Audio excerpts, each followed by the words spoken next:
పరిష్కరించాలి డ్రైనేజ్ సమస్యను.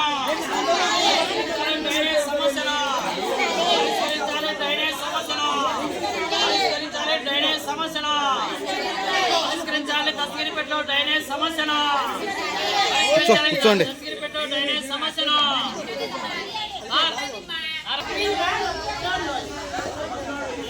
పరిష్కరించాలి. డ్రైనేజ్ సమస్యను పరిష్కరించాలి. డ్రైనేజ్ సమస్యను పరిష్కరించాలి.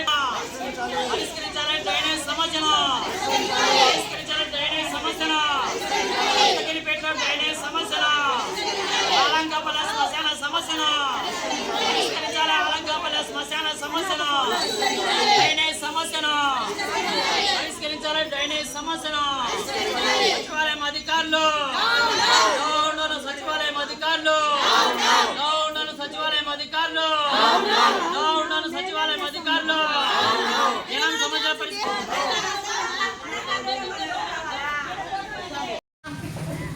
కడప నగరం 49వ డివిజన్ ఆలంకాపల్లి సచివాలయం వద్ద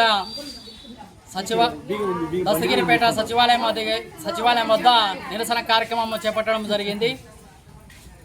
జనం స్వచ్ఛందంగా ఇవాళ డ్రైనేజ్ సమస్య 3 నెలలుగా శ్మశానంలో దాదాపు 5 నెలలుగా డ్రైనేజ్ సమస్య ఉంది. చుట్టుపక్కల ప్రాంతాల రియల్ ఎస్టేట్ వ్యాపారాలంతా కూడా అక్కడ ఎత్తులు ఎప్పుకోవడం వల్ల ఆ నీళ్ళని కూడా మురికి నీళ్ళు, వర్షపు నీళ్ళు, ఆ నీళ్ళు సంబంధించినంత కూడా ఇవాళ శ్మశానంలోకి వచ్చి నెలల తరబడి అక్కడ శ్మశానంలో నీళ్ళు శవాలు కూడా అంటే ఎవరైనా చనిపోతే ఘోరప్రదంగా శ్మశానం శవాలు కూడా పూడ్చుకోలేని దౌర్భాగ్య పరిస్థితులు ఉన్న నేపథ్యంలో కార్పొరేషన్ అధికారుల దృష్టికి, అదేవిధంగా స్థానిక ఎమ్మెల్యే దృష్టికి, అందరు అధికారులందరి దృష్టికి, ప్రజాప్రతినిధుల దృష్టికి తీసుకుపోయినప్పటికీ ఇవాళ ఇదో అదో చేస్తామని చెప్పి కల్లిబుల్లి మాటలు చెప్పి కాలయాపన చేస్తున్న నేపథ్యంలో శ్మశానాన్ని శవాలను కూడా పూడ్చుకోవడం నేపథ్యంలో నిరసన కార్యక్రమాలు, ధర్నాలు కూడా చేపట్టడం జరిగింది. ఇవాళ శవాన్ని కూడా రోడ్డుపై పెట్టి నిరసన కార్యక్రమాలు, ఆస్తాలు కూడా చేపట్టిన పరిస్థితి. అటువంటి ఆడి నుంచి ఆ శ్మశానంలో నీళ్ళన్నిటి కూడా మళ్ళీ పక్కనటువంటి దస్తగిరిపేటకి ఇవాళ 2 నెలలుగా 3 నెలలుగా ఆ నీళ్ళని వచ్చి ఆ మీద కాలువలన్నీ కూడా బ్లాక్ అయ్యి అక్కడ సంబంధంలో నీళ్ళని కూడా పచ్చగా, అదేవిధంగా మురికి నీళ్ళ సంబంధించిన దాంట్లో ఇవాళ అక్కడ పైన కూడా దోమలకు నిలయంగా నీళ్ళని కూడా ప్రవహించకుండా అక్కడ డ్రైనేజ్ నీరంతా కూడా నిలిచిపోయిన పరిస్థితి. ఆ నీళ్లను తొలగించి ఎప్పటికప్పుడు శుద్ధి చేసే పద్ధతిలో ఈ కాలువలకు బ్లాక్ అయినా, అదేవిధంగా చుట్టుపక్కల తగ్గులో ఉన్నటువంటి ఇళ్ళన్నిటి కూడా దాదాపు ఒక 10-15 ఇళ్లలో కూడా నీళ్ళని వచ్చి జనం జీవించడానికి, బతకడానికి అక్కడ ఉన్నటువంటి పేద వర్గాలంతా రోజువారీ పని చేసుకుంటే తప్ప పూటగడం అనే దౌర్భాగ్య పరిస్థితిలో ఉన్నటువంటి ఆ కుటుంబాల దగ్గరికి శ్మశానం పక్కనటువంటి ఆ దస్తగిరిపేట సంబంధంలో అక్కడ సంబంధించి ఆ డ్రైనేజ్ సమస్యను పరిష్కరించాలని ఇవాళ కాలవేళ సచివాలయం అధికారుల దృష్టికి, కార్పొరేషన్ అధికారుల దృష్టికి ఇవాళ ఇక్కడ ఉన్న ప్రజలు కాలేరుగా తిరిగినప్పటికీ ఏమాత్రమూ స్పందించిన పరిస్థితి లేదు. ఇదో చేస్తాం అదో చేస్తామని చెప్పి కలిపిల మాటలు చెప్పి ఒక మోటార్ పెట్టడం, లేదా ఒక పర్మిషన్ తెచ్చేయడం, 2 నాలుగు తాత్కాలికంగా నీళ్లు అటు ఇది చేయడం, మళ్ళీ తిరిగి యథావిధంగా నీళ్ళు వచ్చినప్పుడు, వరద నీళ్ళు వర్షాలు వచ్చినప్పుడు అంతా కూడా సమస్య తీవ్రమవుతున్న నేపథ్యంలో ఇవాళ వాళ్ళు స్వచ్ఛందంగా నేను రాస్తారోగా చేసిన పరిస్థితి. ఇవాళ మళ్ళా అధికారులు, సచివాలయం అధికారులు ఇక్కడ ఏం పని చేయడం అని చెప్పి ఇక్కడ సచివాలయం ఆలంకాపల్లి 49వ డివిజన్ సచివాలయం అధికారులకు సంబంధంలో వాళ్ళని బయట పెట్టేసి ఇక్కడ ముట్టడి కార్యక్రమానికి సంబంధంలో చేపట్టడం జరుగుతుంది. దీనికి పార్టీ సిపిఐ ఆధ్వర్యంలో, అదేవిధంగా సిపిఐ సంఘీభావంగా వ్యక్తం చేసి వాళ్ళ సమస్యను పరిష్కరించాలి, వెంటనే తక్షణం ఆ డ్రైనేజ్ సమస్యను పరిష్కరించి డ్రైనేజ్ నీళ్ళంటిని కూడా తొలగించే పద్ధతిలో, అదేవిధంగా అక్కడ వాళ్ళు బ్లీచింగ్, అదేవిధంగా రాత్రి దోమలకు నిలయంగా కాకుండా దోమలకు సంబంధించిన మందు కొట్టే పద్ధతిలో, పొగ విడిచే పద్ధతిలో, ఆయిల్ బాల్స్ వేసే పద్ధతిలో దోమలకు రహితంగా ఇవాళ ఈ డివిజన్ సంబంధంలో చేయాల్సిన అవసరం ఉంది. 3 నెలలు డ్రైనేజ్ సమస్య అక్కడ ఉండి నీళ్లు ఉన్నప్పటికీ పొగ కొట్టే వాళ్ళు కూడా లేరంట, కాలువలు తీసే వాళ్ళు కూడా లేరంట. డ్రైనేజ్ వ్యవస్థ అంతా కూడా డ్రైనేజ్ సంబంధించి శానిటేషన్ అధికారులు ఏం చేస్తున్నారు, కార్పొరేషన్ అధికారులు ఏం చేస్తున్నారు ప్రశ్నిస్తే ఇప్పుడు మళ్ళీ కొత్తగా వాళ్ళ దృష్టికి సమస్య వచ్చినట్టు ఇప్పుడు అడుగుతున్నది. ఇవాళ వెంటనే ఈ సమస్యను బర్నింగ్ ఇష్యూ అన్నటువంటి ఈ సమస్యల పైన వెంటనే కార్పొరేషన్ అధికారులు స్పందించాలని. ఇప్పటికే 100,000 రూపాయల సంబంధం ప్రైవేట్ హాస్పిటల్కు జ్వరాలు వచ్చి కూడా విష జ్వరాలు వచ్చి అక్కడ వైద్యం చూపిస్తున్న నేపథ్యంలో ఇవాళ దస్తగిరిపేట అంతా కూడా వాళ్ళ జ్వరాలతో మంచాలను పడకపోతే ఇవాళ ప్రభుత్వం స్పందించాలా తక్షణమే అని చెప్పి సిపిఐగా డిమాండ్ చేస్తున్నాం. దస్తగిరిపేటలో వచ్చి సమస్య సార్, మాకు రోడ్ల మీదకి నీళ్ళు వచ్చి ఇళ్ళలోకి నీళ్ళు వస్తున్నాయి సార్. మాకు హెల్త్ పరంగా అందరికీ బాగలేదు, మోషన్స్, వాంతులు వేదులుగా వచ్చి ఉన్నాయి. మేము అధికారులు గుని వచ్చినారు, 4-5 మంది వచ్చింటే వాళ్ళ గుని పరిష్కారం మా ఇంటి వెనకాల ముందు పక్క అన్ని నీళ్ళు వచ్చేసి ఇట్లా గిరికెళ్ళ లోతు వచ్చి ఉన్నాయి సార్. మేము ఇక్కడ వచ్చిన వాళ్ళకు గుని అందరికి చెప్పినాం, సచివాలయంలో గుని గీతా మేడానికి ఇంకా చాలా మంది వాళ్ళకు వచ్చిన వాళ్ళకి అందరికి చెప్పినాం.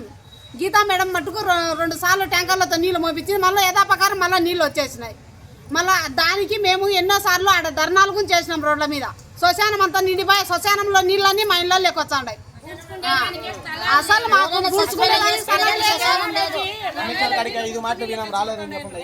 కమిషనర్ వచ్చిండే కమిషనర్ కాడికి కానీ పోయి మేము మాట్లాడి వచ్చినాం సార్. వచ్చానప్ప అన్నాడు ఆ కమిషనర్ సార్ కానీ రాలే మా కాడికి.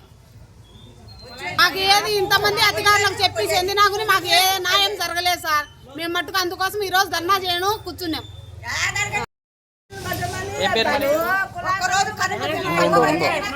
ఒక్కరోజు కట్టుకోకుండా కూడా పైన వేస్తారు. నీళ్ళ పన్ను ఒక నెల ఇదైతే కూడా పైన వేస్తారు.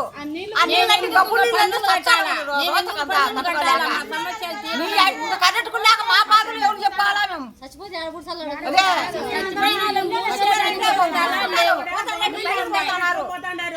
పైకి పోతున్నారు. మాకు చేసినాక మేము సచివాలయం వదిలేదే లేదు. పిల్లలకు బాగలేక తాలిబొట్లు కూడా అమ్ముకొని హాస్పిటల్ చూపించుకుని కానీ బాగలేదు. 4 నెలల నుంచి చర్య తీసుకోకుండా 4 నెలలు అయింది. ఇప్పుడు 4 నెలల నుంచి ఊరు మొత్తం జనాలతో పడిపోయినారు. ఒక్కరు మీరు డ్యూటీలు చేసుకుంటాడే ఎట్లా సార్? ఆ మేడం నేను చెప్తా అంటే వస్తాందేమో డ్యూటీ చేస్తాంది. వాళ్ళ పిల్లలకి వస్తే గమ్మనుంటుందా? మా పిల్లలు వచ్చి కనీసం వచ్చి రోడ్డు పైన వచ్చి చూడాలి కదా. అంత కనకరింపు లేదా ఆమెకు? ఇంకా మళ్ళీ ఇప్పుడు డ్యూటీ చేస్తాంది.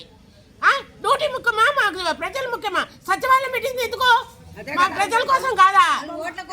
ప్రజల కోసం కాదా? చేయాలి కదా. మాకు న్యాయం చేయనప్పుడు సచివాలయమే వద్దు. మేము పన్నులు కట్టం, కరెంటు బిల్లు కట్టం, నీటి బిల్లు కట్టం, ఏది కట్టం. ఆ నీళ్లు కూడా తెచ్చి బిందెలతో తెచ్చిపోతాం. ఇక్కడ నీళ్లు బిందెలతో తీసుకొచ్చి ఆ నీళ్లు బిందెలతో తెచ్చి ఇంట్లో పోస్తాం. మీరు కూడా చూడాలా. మీరు జబ్బులతో పడిపోతే అప్పుడు మీకు మా విలేజ్ తెలుస్తారు. ఏమన్నా మేమేమో అల్లాడాలా, మీరేమో డ్యూటీలు చేసుకోవాలనా? న్యాయం లేదా? ఆ రోజు ప్రమాణాలు చేసింది ఎందుకు? ప్రమాణాలు చేసింది ఎందుకు? అన్ని చేస్తామని కదా. ఏదో న్యాయము. ఇప్పుడు కడప పోతున్నాడంటే ట్యాంకర్ పంపించింది మేడం.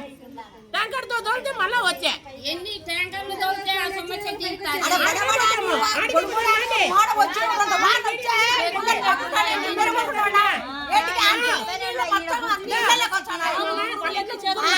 వాళ్ళ ఇంటి ముందర పోయేదానికి లేదా? ఇంటికి చెప్పు